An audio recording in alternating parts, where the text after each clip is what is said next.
So, you want to talk about the Type 80 and see if it's good or not? Well, I got a little confession to make. This is an old tank, to tell you the truth, and I had this tank for a while.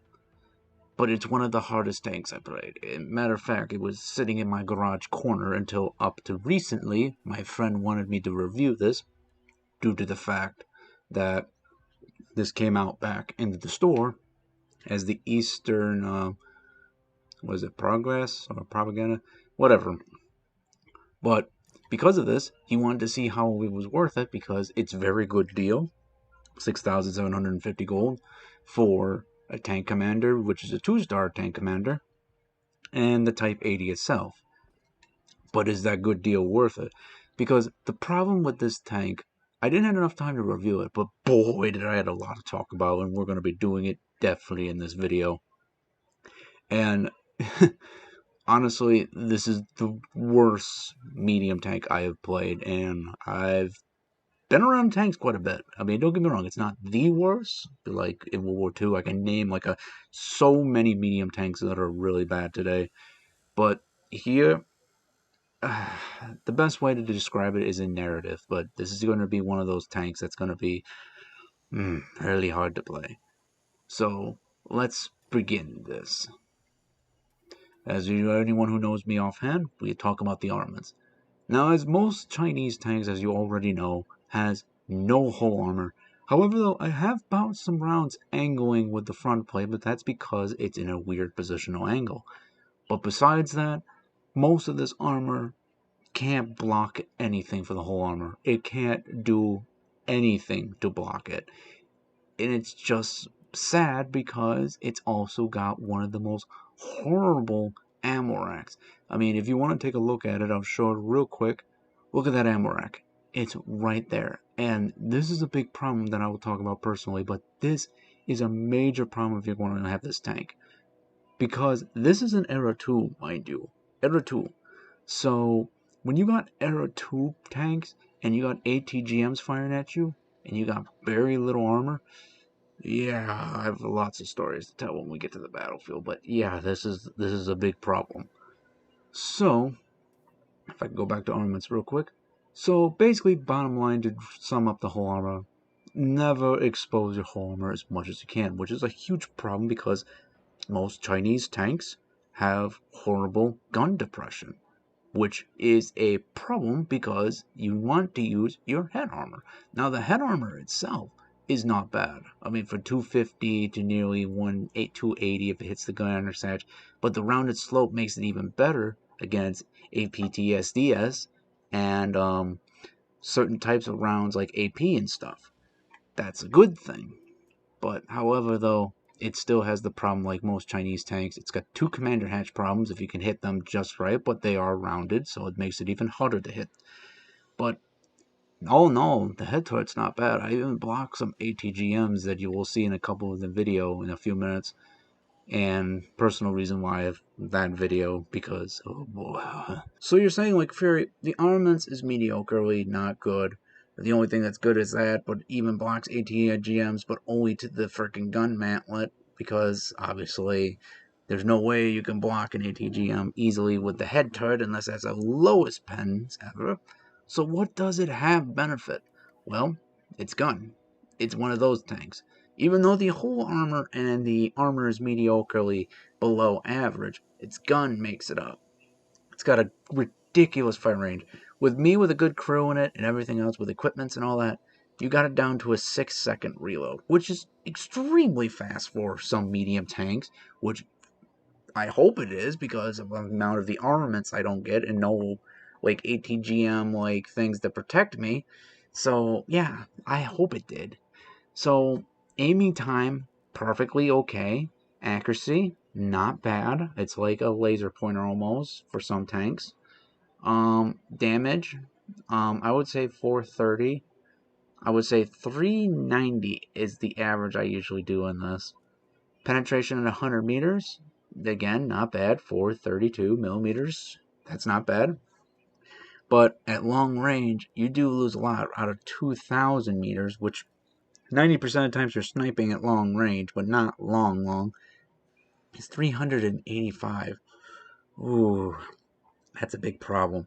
But we'll talk about that when we get into mid game because I don't want to make any time longer with this. So obviously your stand around is FPFSDS.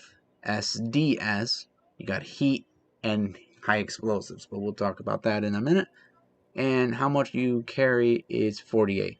So you can see the formula of the reason why the problem I have with this tank heavily and why it's you don't see it in game a lot because you see the version 2 better than this and for good reasons.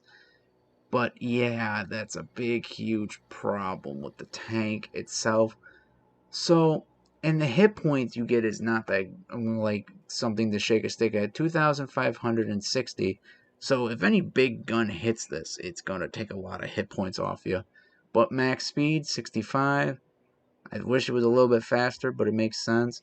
Visible range is 548. That's with me putting the ventilations and the commander that has a little bit of viewing range. That makes sense. But concealment is like, 365, which there's no point in talking about concealment. You're going to be seen in this tank. This is not like the weasel that you're so small that concealment and stuff actually benefits because of how tiny you are, or the armadillo. That makes sense.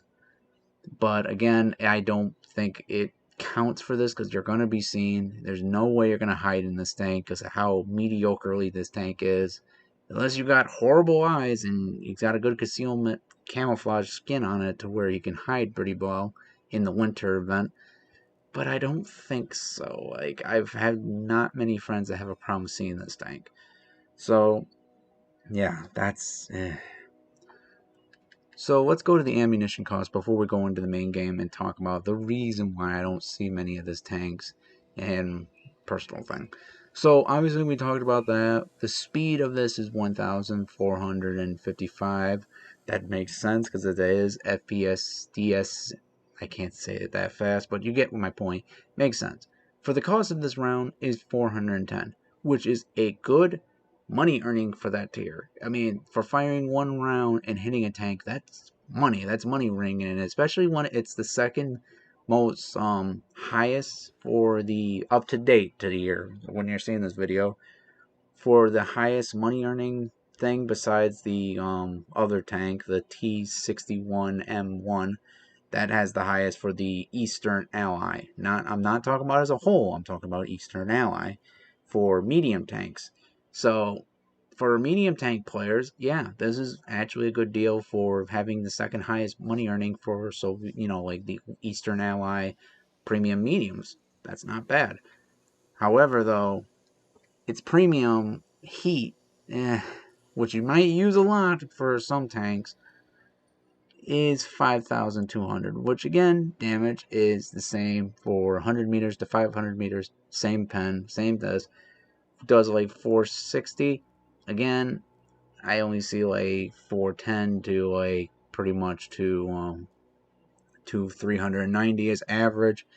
Max speed is 1,140 73, which again makes sense. It is heat. High explosives, do not even bother packing any of them because there's no point in having it because even though it is 230 millimeters of pen for both of them, you probably could use it for against a HISS tank and stuff, but again, how much limitation your ammo is and how wargaming is with its stupid accuracy and stuff, it just feels like I would say pack 5 if you want, if you are courageous to killing like an armadillo or something like that. But honestly, I mean, most people just carry the normal rounds because when they come across an armadillo, they shoot with normal rounds. So they can, but if they see another tank, they could shoot that one with its normal rounds and not worry about, oh crap, switching ammo. So that's up to you, but I'm surprised it's more expensive than FPSDS, and I understand why because it does hurt light tanks pretty badly.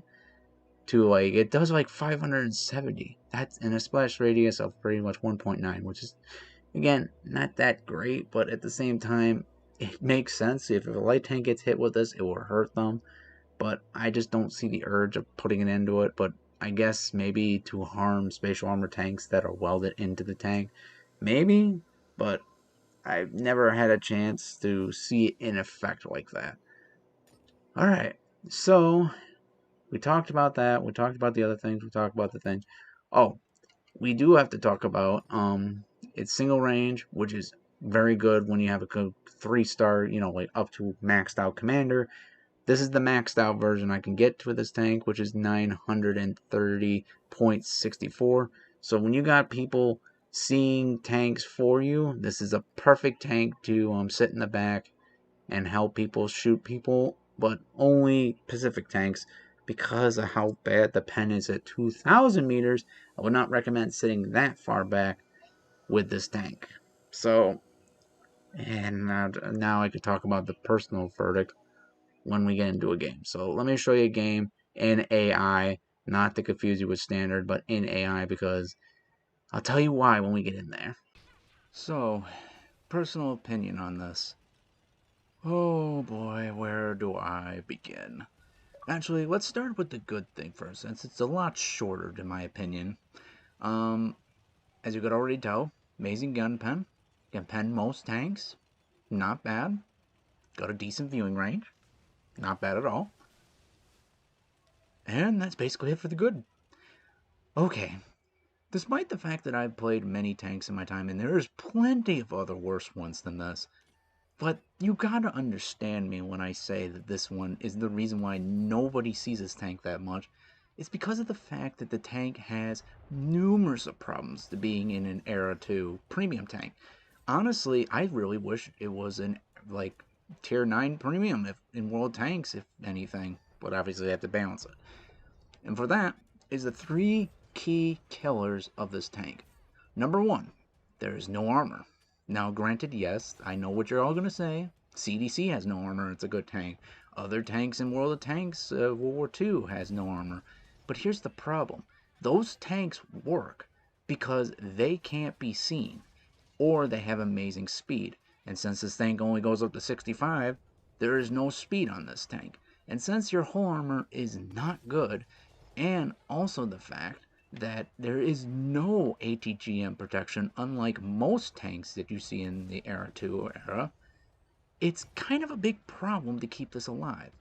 It's so much of a pain in the ass because true vision is a thing, so they're going to see you, and your hull armor is so weak, and it's the biggest thing that stands out on your tank. Not to mention no gun depression, so you're exposing somewhat of your armor every time you try to use a hill or something. Which, again, some people in the comments that played better tanks like, the T-71, like Chunks, he's used to those types of tanks. So many people do like that playstyle. I really don't, but a lot of people do. But however, though, with a tank with hardly no armor for the head turret of, protecting you from ATGMs, no ATGMs protection of the, the whole armor in the face, that's a big, huge problem when you take a hit. Like someone, like I know they're not supposed to 100% protect you, but at least it would have helped. But it doesn't, which is a huge problem for this tank. And it's just so aggravating when you try to play it in multiplayer. And that's the only reason I'm playing this in AI right now. I couldn't play it in multiplayer. Everybody kept ammo racking me. And that is number 2. Ammo rack is very easy on these goddamn Chinese tanks.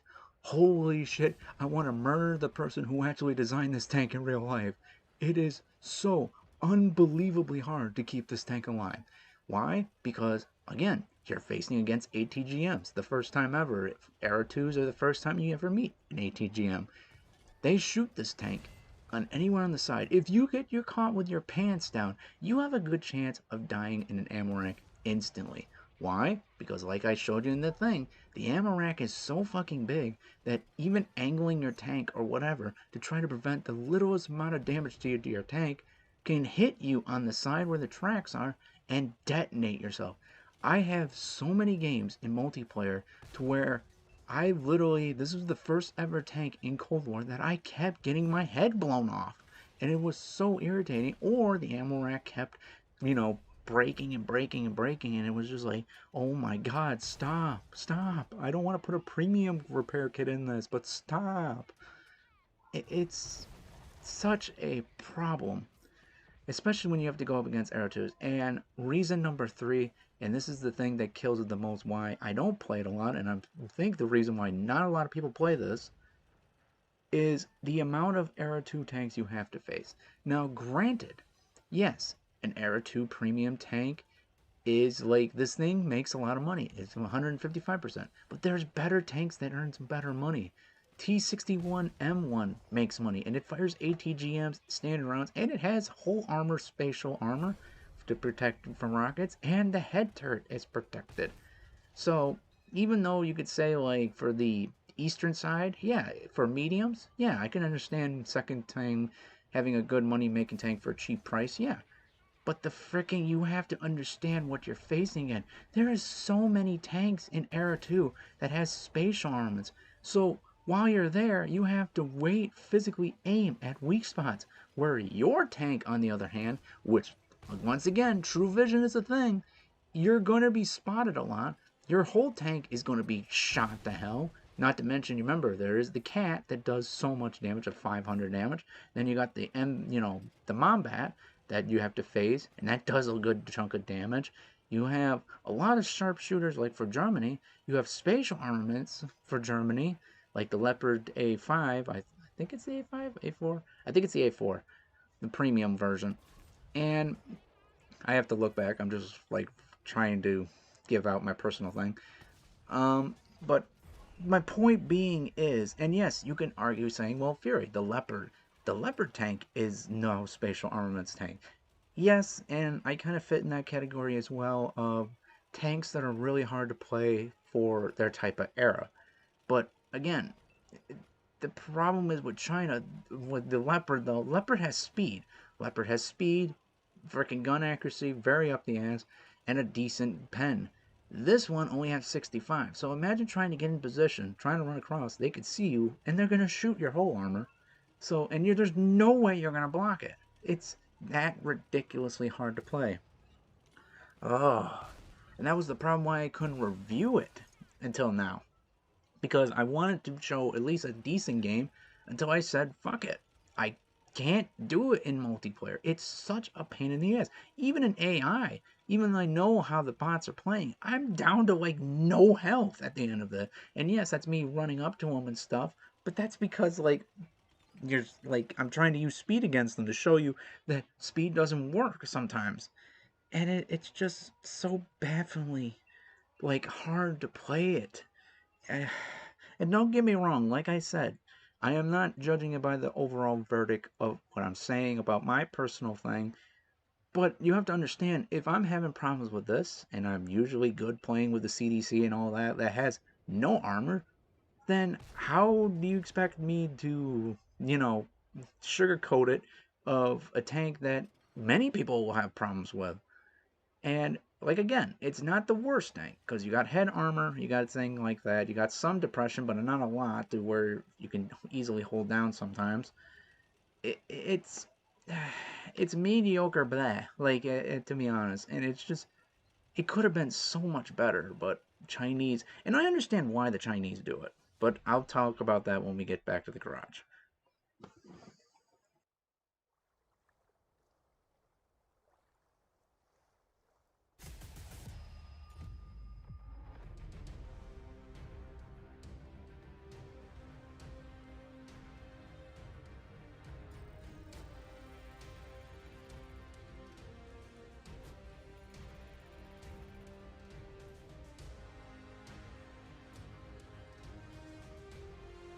I was trying to say at the end before I ran out of time because the game was overing.